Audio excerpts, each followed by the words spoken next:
Bom dia, boa tarde, boa noite, alunos, tudo bem com vocês? Sou o Diogo Baldino, professor de matemática do 7º ano, e hoje nós vamos trabalhar o volume 2 do livro didático de vocês com divisibilidade. Então pegue o seu livro didático volume 2, caderno de matemática, lápis, caneta e borracha e vamos nessa! Então, alunos, antes da gente falar de divisibilidade, dos termos de divisibilidade, dos critérios de divisibilidade, vamos relembrar como nós fazemos uma divisão, para que a gente entenda bem o funcionamento do algoritmo da divisão. Então imagine a seguinte situação. Uma turma da terceira série do ensino médio com 125 alunos vai ser dividida em 5 grupos. Então se você fosse resolver esse problema, para você descobrir a quantidade de alunos por grupo, no caso, você teria que dividir os 125 por 5. Agora vamos ver da onde que sai o algoritmo da divisão daí. Vamos lembrar um conteúdo mais para trás, lá do 5º e do 6º ano, que são as ordens do número. Vocês lembram lá? Unidade de milhar, centena, dezena, unidade? Então note que quando você monta uma divisão, nada mais nada menos que você também monta as ordens que vão ser divididas por uma certa quantidade e tem que resultar nas mesmas ordens, certo? Porque você tem um número de 3 ordens aqui, você colocaria a resposta em 3 ordens também. Mesmo que na resposta final o número não possua as 3 ordens, você coloca a resposta assim. Então, para a gente começar essa divisão aqui, note, o que eu tenho aqui na minha terceira ordem, no caso, a ordem das unidades, das dezenas e das centenas. Então, para que você comece uma divisão, certo? Você sempre começa dividindo pela maior ordem. Então, se aqui tivesse uma unidade de milhar, você começaria a divisão pela unidade de milhar. Se você tivesse uma dezena de milhar, você começaria pela dezena de milhar e assim por diante. Pensem comigo, eu tenho uma centena e eu tenho que dividir por 5. Mas é possível eu dividir uma centena e eu ter como resultado centenas? Não faz muito sentido, né? Eu tenho uma centena para dividir por 5. Quantas centenas eu tenho? Nenhuma, né? Eu só tenho uma para dividir. Eu não consigo dividir uma centena e resultar em mais centenas, né? Pelo contrário, eu estou dividindo. Então, no nosso caso ali, note que eu não consigo dividir uma centena e resultar em centenas. Então, eu tenho o resultado zero. Pelo algoritmo, eu multiplico o zero, que é o quociente, pelo divisor, que é o 5. 0 vezes 5 é 0. Faço a subtração, resta 1. Só que como a gente fez a conta com as centenas, a gente já eliminou as centenas aqui no caso. A gente faz agora a divisão com as dezenas. Mas isso também quer dizer o quê? Que eu transformo a minha uma centena que sobrou, no caso aqui, a minha uma centena que eu não fiz a divisão ainda, eu transformo ela em 10 dezenas. E com essas 10 dezenas que eu tenho da divisão, eu somo com as 2 dezenas que estão aqui. Então, o que eu tenho agora? 12 dezenas. Agora sim eu vou conseguir fazer a divisão, porque eu tenho 12 dezenas para dividir em 5, certo? Portanto, quantas dezenas eu terei como resposta? Aí você vê que o número máximo é 2 dezenas. 2 vezes 5, eu tenho 10 dezenas. Faça a subtração, sobram ainda 2 dezenas. Já fiz a divisão com as dezenas, falta agora eu fazer o quê? Transformar essas 2 dezenas em 20 unidades e somar com as 5 unidades que estão faltando. Então, para finalizar a conta, eu tenho que dividir por 5, 25 unidades e ver quantas unidades dá. Que dá exatamente 5. 5 vezes 5, 25, eu tenho o resto 0. Então, ali eu fiz um passo a passo de como o algoritmo da divisão funciona. Porque dentro dele a gente tem o dividendo, que é o maior número, no caso, 125 alunos são em dividendo. O divisor é a quantidade de grupos. O quociente é o resultado, quantos alunos em cada grupo. E o resto é o que sobra da divisão.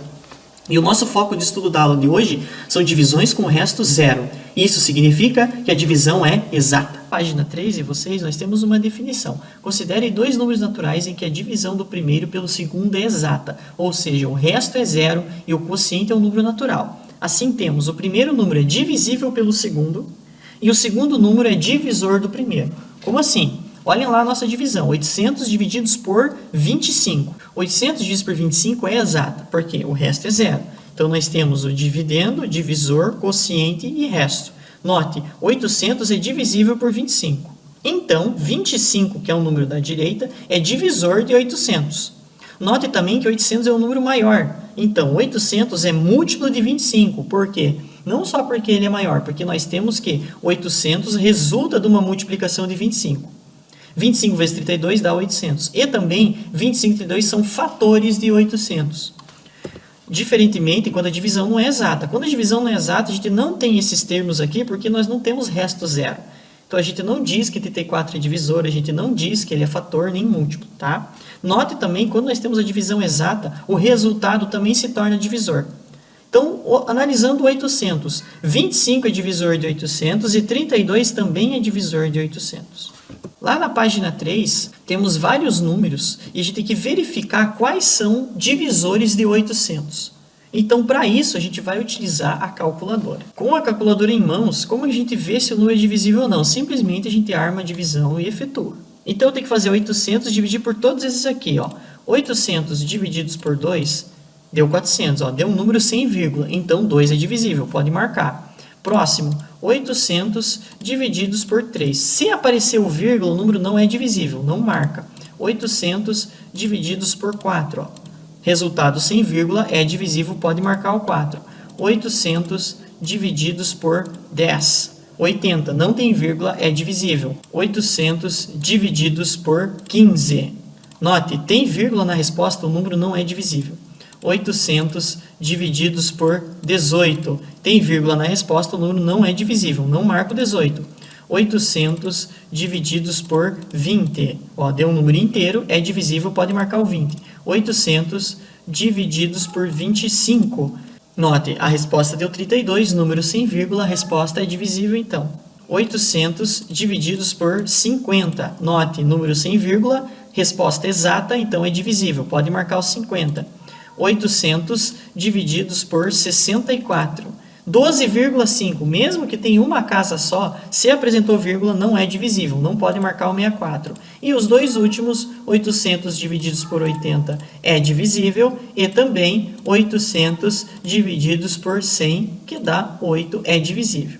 Então, depois de a gente ter visto com a calculadora, a gente percebe que todas as respostas, todos os divisíveis, são essas aí. Agora nós vamos entrar nos critérios de divisibilidade, começando pelo 2.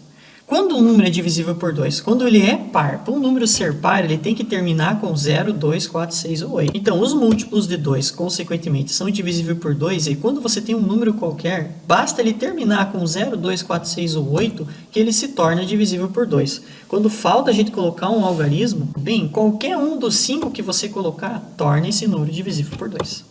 Critério de divisibilidade por 3. O número natural é divisível por 3 quando a soma de seus algarismos é um número divisível por 3. Então, os múltiplos naturais de 3, consequentemente, são divisíveis por 3. Agora, quando eu tenho um número muito grande, eu tenho que fazer a soma de seus algarismos. Fazendo a soma deles, eu verifico a resposta. 24. 24 é um número múltiplo de 3? Sim. Então, esse número, 4.637, também é. Quando eu tenho um número que falta completar algum algarismo, o que eu tenho que fazer para ver se esse número é divisível por 3? Para transformar ele em um número divisível por 3, eu tenho que fazer a soma parcial dos algarismos da mesma forma, 25. Esse número é divisível por 3? Não, mas falta completar o último algarismo. Então, qual é o próximo número depois de 25 que é múltiplo de 3? O 27. Então, se eu colocar 2 ali, torna esse número divisível por 3. Critério de divisibilidade por 4. Um número natural é divisível por 4 quando seus dois últimos algarismos são 0 ou formam um número divisível por 4. Os múltiplos naturais são divisíveis por 4. Quando eu tenho um número muito grande, eu analiso só os dois últimos. 40 no caso ali. 40 está tabado 4? Tá sim, é 4 vezes 10. Então, todo número é divisível por 4. E quando eu tenho um número que falta completar o último algarismo, eu tenho que prestar atenção só nos dois últimos para transformar esse número em um número múltiplo de 4. Nota, eu tenho 345.630 alguma coisa. O que eu tenho que completar com esse alguma coisa para que torne o número divisível por 4? Bem, eu tenho que olhar os dois últimos números, que são 30 e alguma coisa. Aí você tem que olhar lá na tabuada do 4, lá nos múltiplos de 4, quais são os números que são 30 alguma coisa que são múltiplos de 4. A gente tem duas opções, ou o número é 32, ou o número é 36. Então, se eu completar com 2 ou com 6, torna o número divisível por 4. Critério de divisibilidade por 5, esse não tem erro. O número tem que terminar com 0 ou 5. Então, qualquer número terminou com 0 ou terminou com 5, o número automaticamente torna-se divisível por 5. Divisibilidade por 6. Tem que ser divisível por 2 e 3 ao mesmo tempo. Isso requer o quê? O número deve ser par, certo? E também a soma de seus algarismos tem que ser divisível por 3. Então, você precisa de duas coisas para que torne divisível por 6. Além dos múltiplos naturais, vou pegar esse exemplo.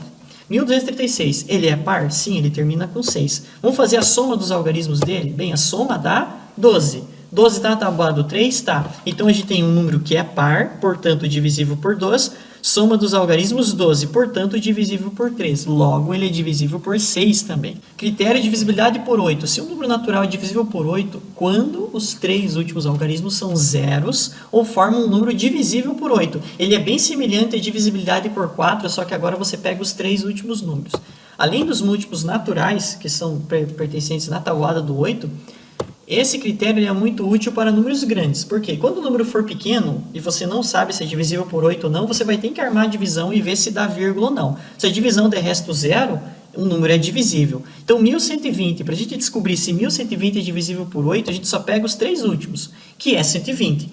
Pega o 120 e divide por 8, deu 15, exato. Então, todo número é divisível por 8. Um número gigantesco, o que você vai pegar? Você vai pegar só os 3 últimos algarismos e dividir por 8. Deu um número sem vírgula, portanto, todo esse número ali, ele é divisível por 8.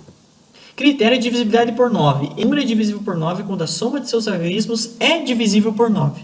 Então, antes a gente somava os algarismos e via estar na tabuada do 3. Para ser por 9, a gente fez na tabuada do 9. Então, os múltiplos naturais 36 e 81 são divisíveis por 9. 36 é 9 vezes 4 e 81 é 9 vezes 9. Agora, vamos com o exemplo 6.471.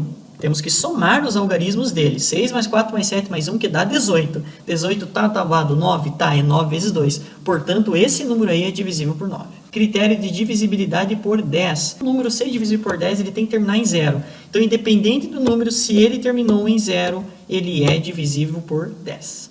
Agora, vamos fazer a página 5, exercício 4. Quais são os possíveis algarismos que x pode assumir para que o número 930.760 alguma coisa seja múltiplo de 2 e de 8? Então, tem que ser múltiplo de 2 e de 8 ao mesmo tempo. Se é de 2, a gente deve saber que o x tem que ser par. Então, se ele tem que ser par, ele tem que terminar com 0, 2, 4, 6 ou 8. Então, a gente eliminou metade das opções. A gente já sabe que dos algarismos 0 a 9, a gente tem que escolher os pares para ser o último. Mas será que todos eles dão certo? Agora a gente tem que fazer a comprovação. Então a gente vai fazer o teste 1 a 1. Olha, nós temos aí 5 opções dos números. 930.760, 930.762, 930.764, 930.766 e 930.768. Essas são as 5 opções de resposta. Vamos ver agora quais delas são verdadeiras, tá? Para ser divisível por 8, os 3 últimos algarismos juntos devem formar um múltiplo de 8. Então, agora a gente vai pegar cada resposta ali, só os 3 últimos algarismos, a gente vai fazer o teste. Pegando todo o número, pegando os 3 últimos, então nós temos 760 alguma coisa. 760, 772, 64, 66, 68. Tem que pegar esses 5 números e dividir por 8. Se você pegar os 5 números e dividir por 8, você vê que o primeiro dá certo. Ó, 95 sem vírgula. Então, a gente já sabe que é uma resposta. Lembra? Critério por 8. Se os 3 últimos são divisíveis por 8, o número todo é divisível por 8. Se você pegar o 62, dá vírgula. Não é. 764 dá vírgula. Também não é. 766 tem vírgula. Também não é divisível. E 768 não tem vírgula, dá um número inteiro. Então, também é divisível. Temos apenas 2 respostas. Quais são os valores que x pode assumir? Bem, x pode ser 0 ou pode ser 8. De atividade, vocês vão fazer a página 5, exercício 3 do livro didático volume 2 de vocês. Espero que vocês tenham gostado da aula de hoje. Lembre-se que sempre vocês podem pausar o vídeo, olhar o vídeo de novo junto com o caderno, copiar os exercícios e atividades. E até a próxima.